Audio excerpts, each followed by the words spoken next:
প্রিয় দর্শক, BD channel 4 এর নিয়মিত আয়োজন চারুকথনে আপনাদেরকে স্বাগত জানাচ্ছি। আমি আকিব সিকদার। চারুকথন আলমগীর হোসেন সিটি নিবেদিত একটি অনুষ্ঠান।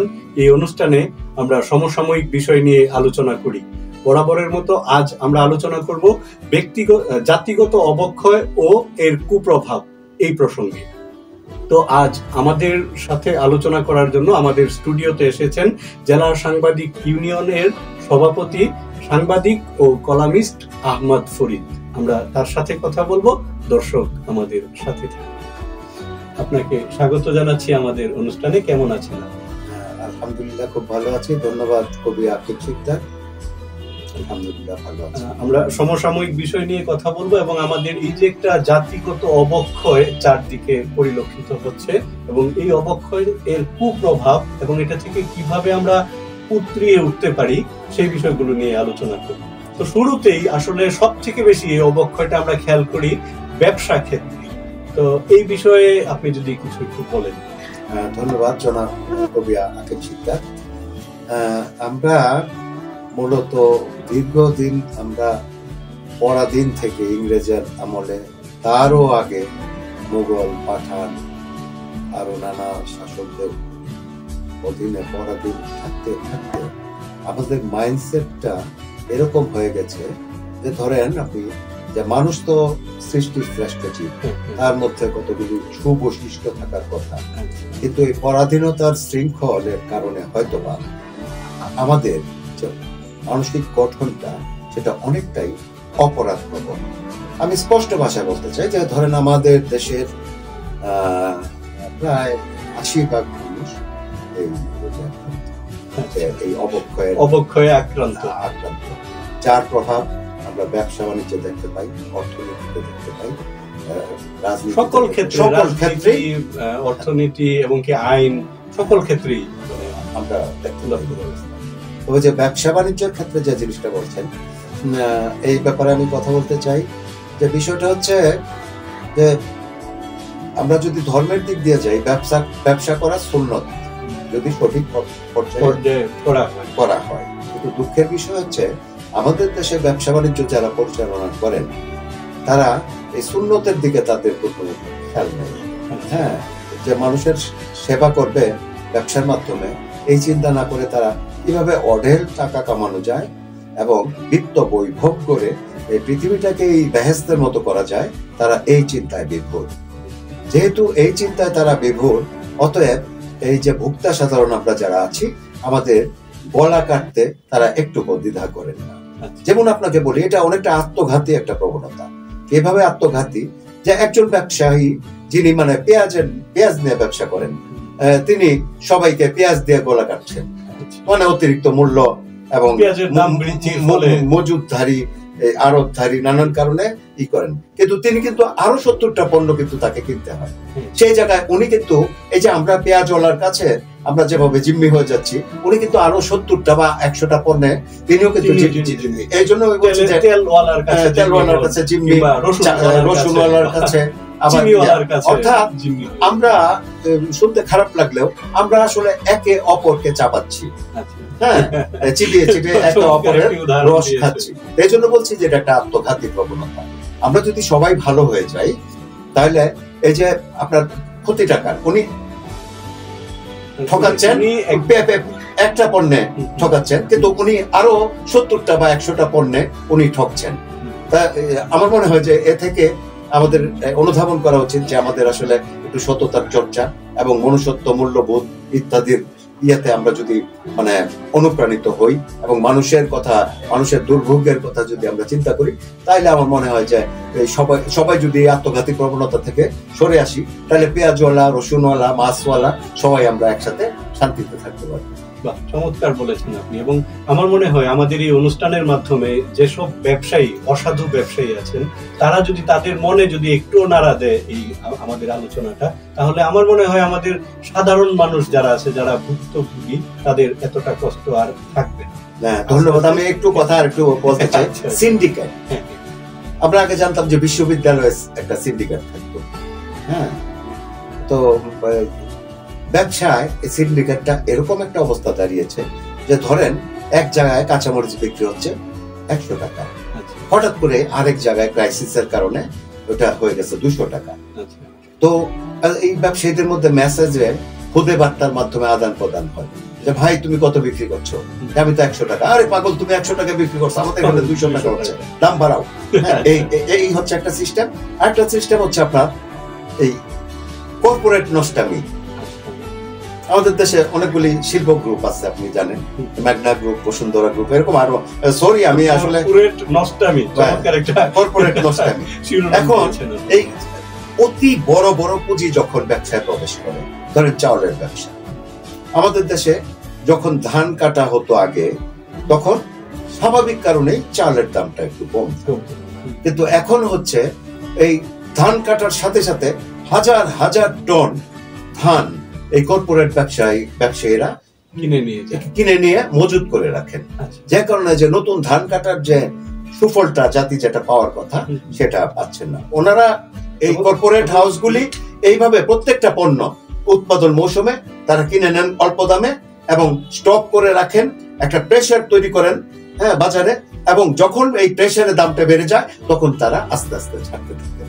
এইটা হচ্ছে আমাদের আসলে জাতিগত বৈশিষ্ট্যের, আমাদের যে আমার অপরাধ প্রবণ জাতিগত বৈশিষ্ট্য, সেই অপরাধ প্রবণ জাতিগত বৈশিষ্ট্যের একটা কুপ্রভাব হচ্ছে এটা। এবং এটার ফলে কিন্তু যে কৃষক তিনি যথোপযুক্ত মূল্য পান না। দেখা গেছে যে যা খরচ করে তিনি ফসল উৎপাদন করেন, ঠিক এরকম একটা খরচে এই ফসলটা বিক্রি করতে হয়, মানে তার বেশি একটা লাভ আসে না। আবার এদিক দিয়ে ভোক্তা, আমরা যারা বাজার থেকে কিনে আনি তাদেরকে চড়া মূল্যে কিনে আনতে। অর্থাৎ মানে বিষয়টা হচ্ছে যিনি খাবেন আর যিনি উৎপাদন করবেন তারা দুজনই কষ্ট করবেন, আর মাঝখান থেকে আপনার কর্পোরেট নষ্টামি মানে বিষয়টাকে এর মাঝে এই কর্পোরেট লোকেরা আবার খাদ্যে ভেজাল খাদ্য উৎপাদন করে। বিভিন্ন ধরনের প্রোডাক্ট তারা কৃত্রিম, হয়তো বা এমন যে আমের জেলি বিক্রি করছে, কিন্তু আসলে আমের না, এটা একদম কৃত্রিম কোনো কথা। আপনার ফ্লেভার দিচ্ছে, আমের ফ্লেভার দিয়ে, টেস্ট দিচ্ছে, কেমিক্যাল দিয়ে তৈরি করে। এবং বড় বড় কর্পোরেট হাউসগুলি আপনার বিজ্ঞাপন প্রচার করে এরকম যে আজ কি দিয়ে রেখেছো, যে আমি তো এই কথার কথা আমি কোন কর্পোরেট হাউসের নাম নিয়ে আসলে ইয়েতে পড়তে পারি না, কারণ প্রত্যেকটা কর্পোরেট হাউস হচ্ছে এরকম যে তাদের এই কর্পোরেট নষ্টামিতে যারা বাধা হয়ে দাঁড়ায় তারা কিন্তু তাদেরকে দুনিয়া থেকে সরিয়ে দিতেও কিন্তু আসলে কোনো দ্বিধা করে না। এরকম অনেক নজির কিন্তু আছে। তারা দেখেন কর্পোরেটরা কিরকম কি করে, তারা জমির ব্যবসা করবে, তারা ফ্ল্যাটের ব্যবসা করবে, তারা লবণের ব্যবসা করবে, তারা এই আপনার সরিষার তেলের ব্যবসা করবে, তারা ঘিয়ের ব্যবসা করবে, তারা সমস্ত ব্যবসা তাদেরকে করতে হবে। অর্থাৎ এতে করে হয় কি, আপনার ওই যে ছোট ব্যবসায়ী যারা আছে তারা কিন্তু আসলে বাজারে খুব সুবিধা পারেন না। ছোট ব্যবসায়ীরা কিন্তু সাধারণত দেখা যায় যে 100 টাকাতে কিনছেন, 110 টাকায় যদি মূল্যটা পান উনি ছেড়ে দেন, কিন্তু তারা হচ্ছে 100 টাকায় কিনে এটা 200 টাকা যতক্ষণ না হবে ততক্ষণ স্টক করে রাখে। এবং এই জন্য আপনার দায়ী হচ্ছে কি এই যে রাষ্ট্রীয় যে ব্যবস্থাপনা, যারা এটা দেখভাল করার দায়িত্ব যাদের, ওই যে মজুতদার বিরোধী আইন কিন্তু বাংলাদেশে আছে, অনেক আগে থেকে আছে, যারা মজুত করবেন তাদের শাস্তি ব্যবস্থা আছে। এখন এই যে মনিটরিং যারা করবেন, যারা এগুলি খোঁজ খবর রাখবেন, তাদের পকেট ভারী করতে হবে, কারণ তারা দেখছেন যে কর্পোরেট হাউসের মালিকরা যেরকম আলিশান গাড়ি ব্যবহার করেন, ঠিক আমাদের যে আমরা শ্রেণীর লোক যারা দেখভালের দায়িত্বে থাকেন তারাও চিন্তা করেন যে এত পরিশ্রম করে দরকার কি, আমি একটু মানে ফোনে করে দিব যে আমি আসতেছি, তাহলে একটা বড় খাম বা ব্যাগ। আমরা তো ওই বিগত এই যে ছাত্র আন্দোলনের পরে যে ইয়েটা হয়েছে, অনেকের বাসার মধ্যে বস্তার টাকা পাওয়া গেছে, সরকারি লোকজনের বাসায়, আমলাদের বাসায়, রাজনীতিবিদের বাসায়। এবং এটার ফলে কিন্তু একটা অর্থনৈতিক বিরাট বিপর্যয় হয়েছে, বিশেষ করে ব্যাংক ব্যবস্থা এবং হুন্ডি ব্যবস্থা। এই বিষয়টা নিয়ে আপনি সুন্দর বলেছেন। আপনার হুন্ডির ব্যাপারটা হচ্ছে কি, ধরেন আমাদের প্রত্যেকটা দেশের মধ্যে কিন্তু ডলারের রিজার্ভটা যত বেশি সেই দেশের অর্থনীতি তত বেশি মজবুত থাকে। এখন আমাদের প্রায় 2 কোটি মানুষ আপনার বিশ্বের বিভিন্ন দেশে তারা রেমিটেন্স আয় করেন, রেমিটেন্স আয় করছেন।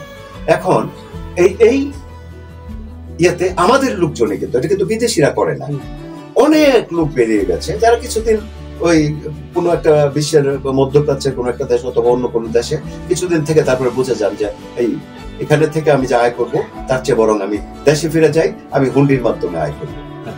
এখন হচ্ছে কি এই যে হুন্ডিতে ধরেন আপনি আমাদের সরকারের এখানে অনেক গাফিলতি আছে। ধরেন ডলারের রেট সরকার দিচ্ছে, কথার কথা আমি বলছি যে 121 টাকা। এখন হুন্ডিওয়ালারা আপনার হুন্ডিওয়ালার সুবিধাটা কি? আপনার ধরেন সে দিবে 125 টাকা। আচ্ছা, এখন আপনি বলতে পারেন তাহলে তার লাভটা কি? তার লাভটা হচ্ছে এই দেশ থেকে যারা টাকা পাচার করে ওই ডলারটা যাদের হাতে থেকে যায় তারা এখানে বাংলা টাকা দিয়ে দেয়। এই বিষয়টা আমি একটু খোলাসা করে আপনাকে বলার জন্য বলবো, কারণ হলো হুন্ডি বিষয়টা অনেকেই কিন্তু কম বুঝে। হ্যাঁ, তো আমাদের দর্শকরা যেন আরেকটু ভালো করে বুঝতে পারে সেই বিষয়টা আপনি একটু। হুন্ডি হচ্ছে আপনার বিদেশ থেকে টাকা আনার একটা অবৈধ প্রক্রিয়া। কিরকম? ধরেন সৌদি আরবে একজন এজেন্ট আছে, সে ওখান থেকে ওই ডলার কালেক্ট করবে। ধরেন মানে ওই দেশে আছে, সেই দেশের লোকটার কাছ থেকে ডলার কালেক্ট করে এই দেশে শুধু জানিয়ে দেবে প্রতিনিধিকে জানিয়ে দেবে যে আমি এত ডলার পাইছি, তাকে এত টাকা ডলারের বিনিময়ে এই দেশ থেকে। এটা একটা আত্মঘাতী প্রবণতা। কারণ হচ্ছে যে ডলারটা যদি আমাদের দেশে ব্যাংকিং চ্যানেলের মাধ্যমে যদি আসতো তাহলে আমাদের রিজার্ভটা কিন্তু আরো রিচ থাকবে। হ্যাঁ, আপনি জানেন যে বেশ কিছুদিন আগে এমন অবস্থা হয়েছিল যে এলসি খোলা বন্ধ করে দিয়েছিল, কারণ ওই যে বৈদেশিক যে কেনাকাটা এটা এলসির মাধ্যমে হয়, ঋণপত্রের মাধ্যমে। হ্যাঁ, ঋণপত্র পরে তো পরিশোধ করতে হয়, এটা ডলারের মাধ্যমে করতে হয়, টাকার মাধ্যমে করা যায়। যেহেতু আমাদের ডলার কম ছিল সেই জন্য ঋণপত্র খোলা সরকার অনেকদিন বন্ধ রেখেছিল, এবং এর প্রভাবে আমাদের দ্রব্যমূল্য মারাত্মক ভাবে বেড়ে গিয়েছে। এই হচ্ছে হুন্ডির হুন্ডি। এবং দেখে গেছি যে এটার ফলে ব্যাংক ব্যবস্থায় বড় ধরনের বিপর্যয় ঘটেছে। এবং আপনি যে প্রসঙ্গত বলেছিলেন যে রাজনৈতিক নেতাদের বিভিন্ন ওই যে নিজেদের বাসায় টাকা করে রেখেছে, কিংবা তারা টাকা আত্মসাৎ করে পালিয়ে গেছে বা অন্য দেশে টাকাগুলোকে আগে পাঠিয়ে দিয়েছে, যার ফলে আমাদের ব্যাংক ব্যবস্থায় কিন্তু বড় ধরনের ধস নেমেছে। এবং কি এখনো কয়েকটা ব্যাংক টাকা দিতে পারে না। নিজের আমার টাকা আমি ব্যাংক থেকে আনতে যাব, কিন্তু আনতে পারছি না, কারণ তাদের যথেষ্ট। এই প্রসঙ্গটা আমাকে আরেকটু মনে করিয়ে দিবেন, আমার একটা কথা মনে পড়েছে। মুক্তবাজার অর্থনীতি চালু হওয়ার পর থেকে মূলত আপনার এই দুর্বৃত্তপনাটা সারা বিশ্বের মধ্যে দেখা দিচ্ছে, যে সরকারের কোনোই হস্তক্ষেপ থাকবে না বাজার ব্যবস্থাপনায়। তারা রিকোয়েস্ট করতে পারে, এক দুজনকে জরিমানা ধরতে পারে, কিন্তু কোনো রেট বেঁধে দিতে পারে না বা অন্যরাও মানে না। এটা কিন্তু এই জিনিসটা আমি তখন ছোট, যখন মুক্তবাজার অর্থনীতি বাংলাদেশে প্রবেশ করলো তখনই আমার কাছে মনে হয়েছিল যে এখন হলো টাকাই সব। তো এক্ষেত্রে একজন কবির আমি বলবো, উনি বলেছিলেন যে মানে মানুষ আপন টাকা পর, যত পারিস মানুষ ধর। এই মুক্তবাজার অর্থনীতি এসে করলো কি আপনার এই জিনিসটাকে একবারে উল্টিয়ে দিয়ে কি করলো কি, টাকা আপন মানুষ পর, যত পারিস টাকা ধর। তো এই বিষয়টাতে আবার রাজনীতিবিদের কথা আপনি বলেছেন। তো রাজনীতিবিদরা কি করেন? ধরেন আগে আমরা শেরে বাংলা একে ফজলুল হক, শেখ মুজিবুর রহমান, তারপর আপনার মৌলানা ভাসানী, শেরে বাংলা একে ফজলুল হক, এরকম আরো ওই যে মৌলানা আবুল কালাম আজাদ, গান্ধীজি, হ্যাঁ, জওহরলাল নেহেরু, এই ইয়াতে কায়েদে আজম, তারপরে মোহাম্মদ আলী জিন্না, আরো অনেক এরা রাজনীতি করতেন আপনার মানুষের দেশের পরিবর্তন ঘটানোর জন্য, মানুষের ভাগ্যের পরিবর্তন এবং সেবা করার জন্য। ধীরে ধীরে মুক্তবাজার অর্থনীতির কারণে যখন একটা সময় কিন্তু আপনার অনেক বিদেশি পণ্য কিন্তু এই দেশে আনা যেত, এখন বাজার খুলে গেছে, স্বদেশী আন্দোলন, স্বদেশী পণ্য তারা ব্যবহার করবে। এখন হয়েছে আপনার ধরেন বাংলাদেশে যখন 10 কোটি টাকা দামের একটা গাড়ি পাওয়া যাবে, একজন রাজনীতিবিদ উনি চিন্তা করবেন যে আমার তো এই গাড়ি দরকার, কারণ আমি ক্লাবে গেলাম, আমি আমার 12 লাখ টাকা দামের গাড়ি, তারপর তো হাসাহাসি করলো লোকজন, তা আমার কিনতে হবে। তো এই যে মানে দুরন্ত বাসনা মনের, হ্যাঁ, এই অবিনাশী বাসনা, আমার ডুপ্লেক্স বাড়ি থাকতে হবে, আমার সিঙ্গাপুরে একটা বাড়ি থাকতে, আমার আপনি জানেন যে সাবেক প্রধানমন্ত্রী সাইফুর রহমান তার এই সারা বিশ্বের বিভিন্ন দেশের মধ্যে প্রায় 400-500 বা এরকম বাড়ি আছে। এটা তার শখ, বিভিন্ন জায়গায় এই যে তার শখ, এটা হচ্ছে মানে তার জন্য আত্মঘাতী এবং জাতির জন্য তো অবশ্যই একটা চরম দুঃসংবাদ এটা। হ্যাঁ, এই যে হুন্ডির মাধ্যমে তারা করে কি, 2 পর্যায়ে দেশ থেকে টাকা পাচার হয়। একটা হলো হুন্ডির মাধ্যমে, আরেকটা হচ্ছে আপনার ওই ঋণপত্র খোলার ক্ষেত্রে আন্ডার অফ ইনভয়েসিং এবং ওভার ইনভয়েসিং। হ্যাঁ, ধরেন মানে ওখানে দেখাইলো যে এই জিনিসটার দাম এত বেশি, হ্যাঁ, সেই ক্ষেত্রে আমার দেশ থেকে বেশি ডলার পাঠাইতে হবে ওখানে। হ্যাঁ, তো ওরা কিনলো $1 দিয়া, এটা দেখাইলো $2। হ্যাঁ, তার মানে $5,000 যদি পাঠাইতে পারতো সে, তাকে সরকারি ভাবে সে $10,000 পাঠাইতে পারতেছে। $5,000 কিন্তু দেশ থেকে পাচার হয়ে গেছে। আপনাকে আমি একটা কথা বলে রাখি, ওই যে রাজনীতিবিদের কথাটা যেটা, তো আপনার রাজনীতি যতদিন পর্যন্ত, ওই যে আমি যাদের নাম বললাম আমাদের প্রাতঃস্মরণীয় রাজনীতিবিদ যারা, তাদের কারোর ইতিহাসের মধ্যেই বিশ্বের কানাডায় বেগম পাড়ার বাড়ি, এমনকি মৌলানা ভাসানীর নিজের কোনো বাড়ি ছিল না, নিজেরই কোনো বাড়ি ছিল না, পুরো ঘরের মধ্যে উনি থাকতেন, পদ্মা দিয়ে অজু করতেন, নেতা ছিলেন অনেক বড়। হ্যাঁ, ওনারা মানুষের জন্য কাজ করতেন। এরপরে মুক্তবাজার অর্থনীতি চালু হওয়ার পরে রাজনীতি এটা হয়ে গেল একটা ব্যবসা। যেমন ধরেন একজন লোক, আমার মনে হয় এই বিষয়গুলো নিয়ে আমরা আরো কথা বলবো, কিন্তু একটা ছোট বিজ্ঞাপন বিরতিতে যেতে হবে। অবশ্যই, মানে আমার মনে হয় বিজ্ঞাপন বিরতি থেকে ফিরে এসে এই কথাগুলো শুনলে আরো ভালো হবে, আমাদের দর্শকরা শুনবে। প্রিয় দর্শক, আপনারা শুনছেন জাতিগত অবক্ষয় এবং এর কুপ্রভাব এই বিষয়ক আলোচনা। আমরা ছোট একটি বিজ্ঞাপন বিরতিতে যাচ্ছি, কোথাও যাবেন না, আমাদের সাথেই।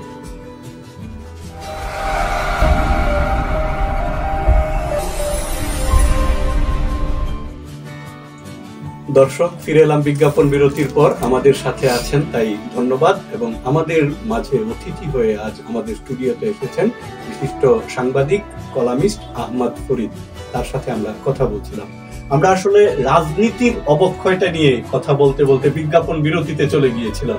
এখন আমরা সেই জায়গা থেকে আবার শুরু করতে। আচ্ছা, ধন্যবাদ আপনাকে কবি আকিব সিকদার। আপনি অনেক ভালো একজন কবি এবং আপনার প্রচুর প্রকাশনা আছে, আমরা পড়ি, এগুলি পড়ে অনেক আনন্দ পাই। যাক, রাজনীতি নষ্ট হয়েছে তখন, ধরেন আগে বড় লোকরা রাজনীতি করতে করতে ফকির হয়ে যেত, আর এখন বিত্তহীন লোকেরা রাজনীতি করতে করতে মূল চাবিকাঠিটা কিন্তু এখানে। আচ্ছা, আগে রাজনীতিবিদরা ছোটবেলা থেকেই মানুষ বুঝত যে বড় রাজনীতিবিদ, এবং তিনি রাজনীতি স্টার্ট করতেন, করতে করতে করতে করতে উপরের দিকে যেতেন। এখন আমরা কি, এক শ্রেণীর লোকজন সারাক্ষণ রাজনীতি করছে, কিন্তু তারা এমপি পদে নমিনেশন পান না, উপজেলা চেয়ারম্যান পদে পান না। ওখানে তখন দলগুলো চিন্তা করে যে অনেক টাকা যেহেতু লাগবে, হ্যাঁ, এই ত্যাগী কর্মীদের হাতে তত টাকা, তখন রাজনীতি করে না এরকম একজন মানুষের যে নাকি শিল্পপতি বা অবৈধ ব্যবসায় মানে অনেক টাকার মালিক, তাকে নমিনেশন দেয়। প্রতিপক্ষ চিন্তা করে যে এখানে যেহেতু একজনই আসছে, আমিও আরেকজন এরকম মারদাঙ্গা টাকাওয়ালা লোক নিয়ে আসবো। হ্যাঁ, দুইটা জিনিস কিন্তু বৃত্ত এবং পেশি দুইটা জিনিস লাগে। তো আপনার এতে করে হয় কি, যারা চিরায়িত নিয়মে যারা রাজনীতি করে আসছিলেন তারা কিন্তু হতাশ হন, আমি এভাবে রাজনীতি করলাম, দলের জন্য ত্যাগ স্বীকার করলাম, নমিনেশনটা আমি পেলাম না, নমিনেশন পাইলো আরেকজন যিনি কোনোদিন রাজনীতি করেন, যার শুধু টাকা আছে অথবা গায়ের। আচ্ছা, উনি অভিমানে হয়তো বাড়িতে বসে রয়েছেন, কিন্তু ওই যে টাকার মৌ মৌ গন্ধে ওই দলের নেতা কর্মীরা তার পিছনে ছোটাছুটি। ঠিক প্রতিপক্ষের একই অবস্থা, প্রচুর টাকা মাঠে ছড়ানো হয়, প্রতিদিন টাকা দিতে হয়, চা খাওয়াইতে হয়। আগে তো চাটা পর্যন্ত ছিল না। এমনও আমি দেখেছি যে মানুষ পকেট থেকে চাঁদা দিয়া ওই নেতার ইলেকশন চালাইছে। এখন হচ্ছে কি, আপনার ওই নেতার টাকা না দিলে নির্বাচন আর হয় না। ধরেন নেতা 15 দিন একটানা টাকা দিয়ে গেছেন, কিন্তু ইলেকশনের আগের দিন দিতে পারেন নাই, ওনার সব টাকা শেষ। মানে উনি ওনার টাকার মূল্য আর থাকলো না, টাকা নাই। ইলেকশনের আগের দিন রাতে যিনি টাকা দিবেন তিনি নেতা, আমাদের সেবক হয়ে যাবেন। এই যে রাজনীতিটা নষ্ট হয়েছে ওই টাকার জন্য, হ্যাঁ, এই যে রাজনৈতিক অবক্ষয়, আর এটা আমাদের জাতিগত চরিত্রের একটা অংশ। কিন্তু আমি প্রশ্নটাই করতে চাই যে এটার জন্য কি শুধু সেই রাজনৈতিক নেতা দায়ী নাকি সাধারণ জনগণ? হ্যাঁ, আপনার মানে যেহেতু আজকের বিষয়টা হচ্ছে জাতিগত অবক্ষয়, টাকা দিলেই কি আপনি নেবেন? যেমন একটা কথা আপনাকে বলি, যে আপনি আপনার একটা ভোট এবং তার সাথে কিছু শ্রম 5,000 টাকা বিক্রি করলেন, যার কাছে বিক্রি করলেন উনি মেয়র হলেন বা এমপি হলেন।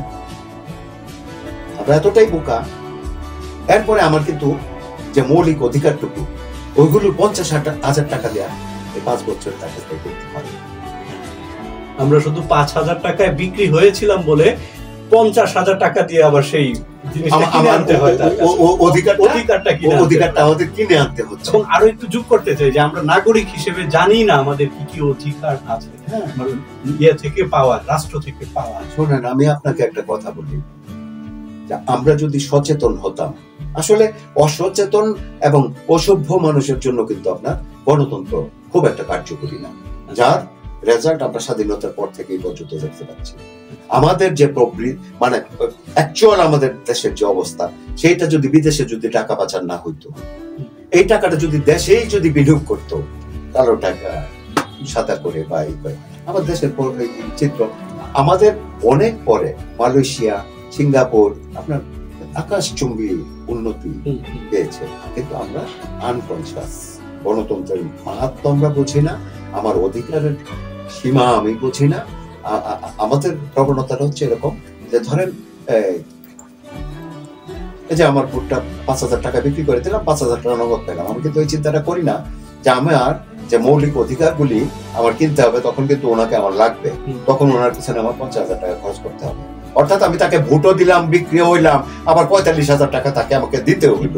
এটা কি কোনো বুদ্ধিমান লোকের কাজ নয়, কিন্তু আমাদের সাধারণ জনগণ এই কাজটাই করে যাচ্ছেন। আমি আবার বলি, সবাই না, কিন্তু অধিকাংশ। হ্যাঁ, তো আপনার এইভাবে রাজনীতি নষ্ট হয়েছে এবং এটা একটা মানে সমাজ ব্যবস্থাতেও বড় ধরনের প্রভাব পড়েছে। আপনাকে আমি বলি, সমাজ ব্যবস্থাটা নষ্ট হয়েছে মূলত ধরেন বিচার বা আমাদের সমাজে যেহেতু ব্যক্তির সমষ্টি হচ্ছে সমাজ, এখন ওই যে যিনি নির্বাচিত হইলেন অনেক টাকা নিয়ে, উনি সমাজের মার্কা মারা খারাপ লোকজনকে তার এজেন্ট মনোনীত করেন। তিনি স্থানীয়ভাবে ওই এলাকা শাসন করেন। কেউ যদি জমি বিক্রি করেন, তার কাছ থেকেও ওনাকে টাকা দিতে হবে, যিনি কিনবেন তাকেও টাকা দিতে হবে। হ্যাঁ, এই টাকা উনি কি করবেন, যেহেতু ওনার প্রতিনিধি সে। হ্যাঁ, উনি আবার মাঝে মাঝে মাছ পাঠাবেন, নানান ধরনের গিফট করবেন, পদ ঠিক রাখবেন। আপনার এইভাবে সমাজটা একটা নষ্ট হয়েছে একদিকে।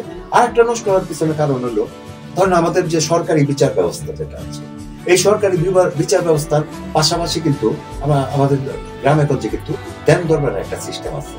হ্যাঁ, এখন আগে কিন্তু দরবারই ছিল, এইগুলি আগেও ছিল, কিন্তু এদেরকে মাতাব্বর বলা হতো।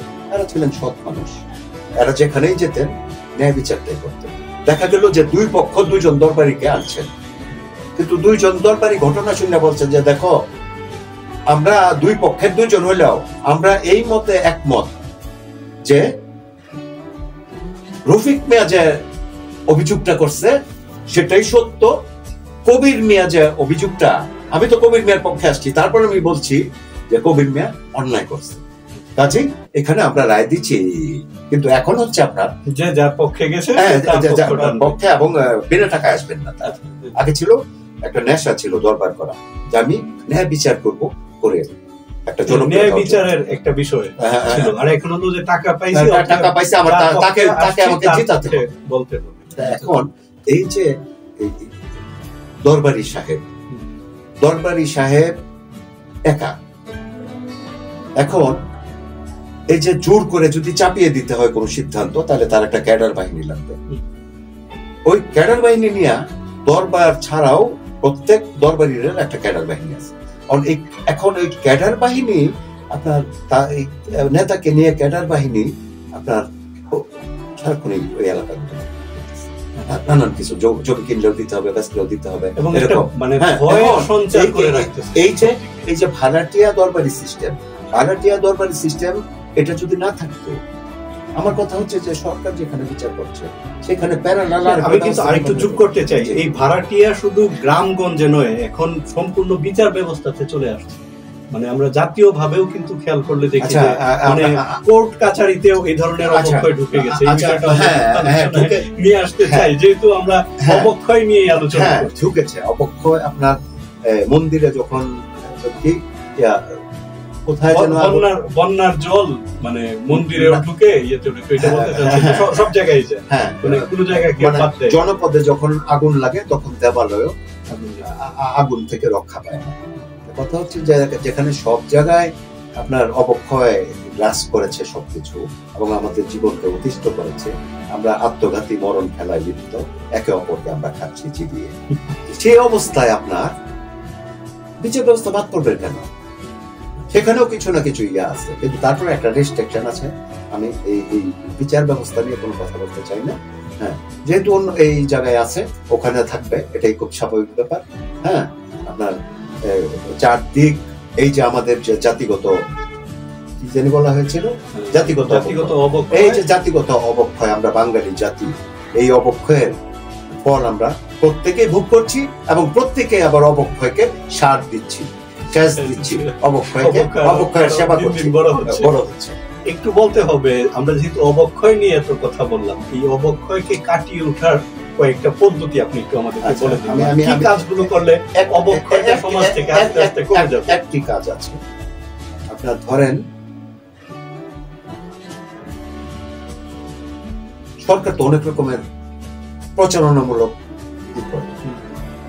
5 বছরের মধ্যে কিছু দাওয়াতি কার্যক্রম আমাদের গ্রহণ করতে হবে সরকারের তরফ থেকে।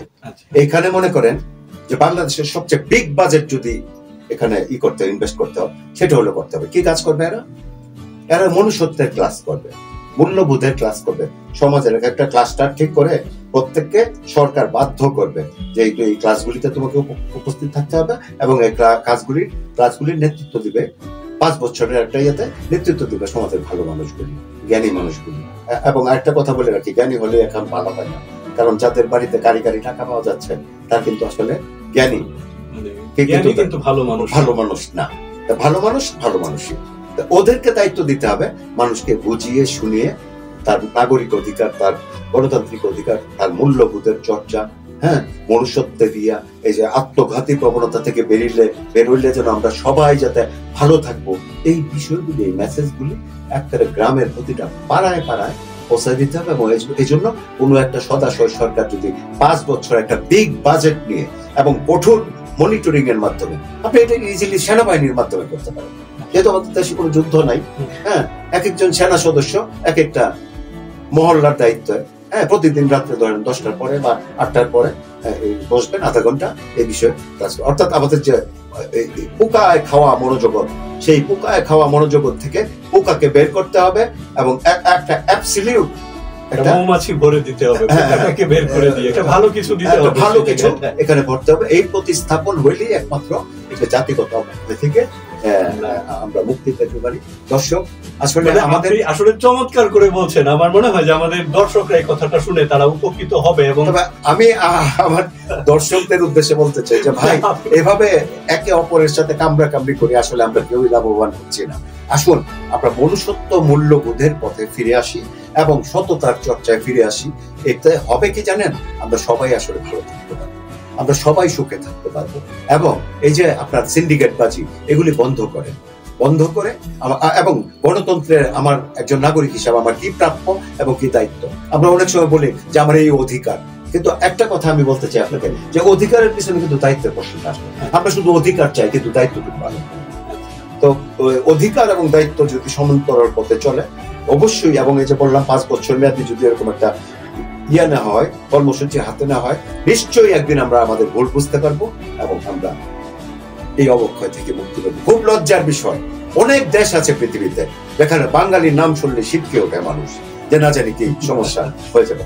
এটা বিশ্বাস করুন, এটা আমাদের জন্য খুব লজ্জার বিষয়। আসলে এর থেকে বেরিয়ে আসি একটা সুন্দর জাতি গঠনের জন্য আমরা কাজ করি। আপনি চমৎকার করে বলেছেন, অনেক গুরুত্বপূর্ণ সময় আমাদেরকে দিয়েছেন। আমি আসলে বলতে চেয়েছিলাম যে এখন আমাদের সময় হয়েছে দর্শকদের কাছ থেকে বিদায় নেওয়া, কিন্তু আপনি কথা প্রসঙ্গে বিদায়টা নিয়েই ফেললেন আমার মনে হয়। হ্যাঁ, তো আপনার এই যে উপদেশ বা যে পরামর্শ আপনি দিয়েছেন, আমাদের দর্শকরা যদি কাজে বাস্তবায়ন করতে পারে তাহলে আমাদের সমাজটা বদলে যাবে। আমরা একটা চমৎকার দেশ পাবো এবং জাতি পাবো, সমাজ পাবো, রাজনীতি, সকল কিছু আমরা একটা উন্নত ভবিষ্যৎ পাবো। সেই ধরেন আমি আজকে অবক্ষয় চর্চা করছি, কিন্তু আমি কি এটা ভেবেছি যে আমার সন্তানরা, আমার নাতিপুতিরা যে একদিন অবক্ষয়ে নিমজ্জিত হবে? আমরা এইটা তো ভাবি না। আমরা যে বিষয়টা দিয়ে শুরু করেছিলাম, যে পেঁয়াজ ব্যবসায়ী তিনি অবক্ষয় করছেন, কিন্তু তিনি জানেন না যে এই একই রকম কাজ লবণ ব্যবসায়ী করছে, সিন্ডিকেট তৈরি করছে তার সাথে। মানে ব্যাপারটা ঘুরে ফিরে আকাশে থুতু দেওয়ার মতো, নিজের গায়ে ফিরে আসে। আমরা কাজ করব, কুকাজ করব, আমাদের পরবর্তী প্রজন্ম সেটার ফল করবে। আমরা কুকাজ করব, আমাদের প্রতিবেশীরা ভোগ করবে এবং তারা এরকম একটা কাজ আমাদেরকে ফিরিয়ে দেবে। আয়নার কাছে গিয়ে আমরা ভেঙচি কাটলে যেমন আমাদেরকে আয়না ভেঙচি কাটা মুখ ফিরিয়ে দেয়, আয়নার কাছে গিয়ে হাসি মুখ দেখালে যেমন আমাদেরকে আয়না হাসি মুখ ফেরত। তো আমরা আপনার সাথে সুর মিলিয়ে শুধু এটাই বলবো যে আমরা যদি ভালো কিছু করি তাহলে ভালো ফল আমরা পাবো। পাহাড়ের কাছে গিয়ে চিৎকার করে যদি বকা দেয়, প্রতিধ্বনি বকা আসবে। যদি গান শোনাই তাহলে প্রতিধ্বনি গান হয়ে আসবে। আপনি অনেক চমৎকার এবং মূল্যবান সময় আমাদেরকে দিয়েছেন, সেই জন্য অনেক অনেক ধন্যবাদ এবং অনেক অনেক কৃতজ্ঞতা আপনার উপর। আমরা আজকের মতো বিদায় নিতে চাই। আমাদের ধন্যবাদ কবি আকিব শিকদার আমাকে এখানে আমন্ত্রণ জানানোর জন্য। আসুন আমরা একটা সংগ্রাম শুরু করি, যে সংগ্রামের মাধ্যমে আমরা আসলে সমাজটাকে বদলে দিতে পারি এবং সমাজকে আমরা বদলে দেবই আশা করি। বিদায় নিচ্ছি, যে কথাগুলি বলেছি একটু চিন্তা করবেন। প্রিয় দর্শক, আপনারা দেখছিলেন চারুকথন আজকের মতো এখানেই শেষ হচ্ছে। আগামী পর্ব দেখার আমন্ত্রণ জানিয়ে আজকের মতো বিদায়। আল্লাহ হাফেজ।